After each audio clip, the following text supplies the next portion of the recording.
राहुल ने निशाना साधा, शहजादा बनाम राजा।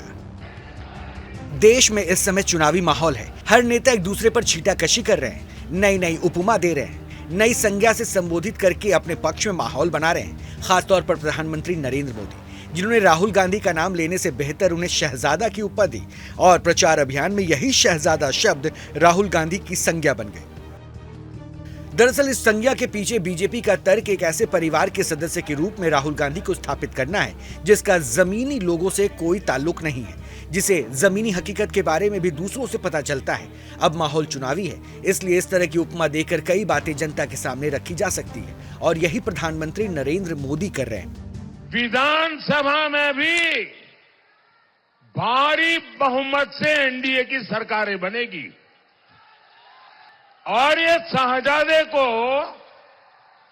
उनकी पार्टी को, उनकी उम्र से भी कम सीटें मिलने वाली हैं। यानी एक उपमा को संज्ञा बनाकर प्रधानमंत्री मोदी राहुल गांधी की पृष्ठभूमि को जनता के सामने ला रहे हैं। उनकी परवरिश किस तरह हुई, ये भी जनता के जहन में घूमने पर मजबूर कर देते हैं।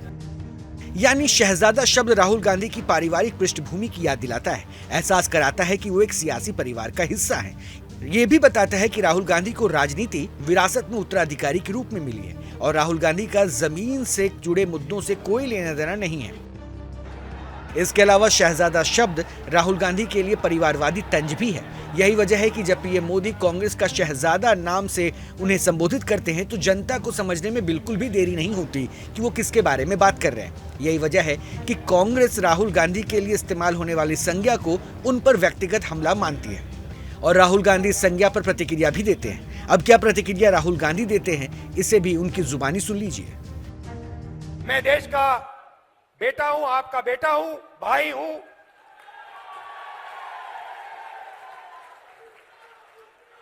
राजा मोदी जी हैं। यानी पीएम मोदी ने राहुल गांधी को शहजादे की संज्ञा दी तो राहुल गांधी या प्रधानमंत्री मोदी को राजा की उपमा दे रहे हैं। हालांकि इसे संज्ञा बनाना बहुत मुश्किल है, लेकिन कांग्रेस इसे आने वाले दिनों में संज्ञा बनाने की पूरी कोशिश जरूर करेगी ताकि कांग्रेस अपने मुद्दों के हित में इसका इस्तेमाल कर सके। राजा शब्द पीएम मोदी को देश पर राज करने वाले रूप में स्थापित करेगा। कांग्रेस ये बताना चाहती है कि पीएम मोदी जनता से सीधे नहीं जुड़े हैं। इसके अलावा वो ये स्थापित करने की कोशिश होगी कि पीएम मोदी का जनता के मुद्दों से कोई सरोकार नहीं है, बल्कि पीएम मोदी जनता का इस्तेमाल अपने फायदे के लिए कर रहे हैं।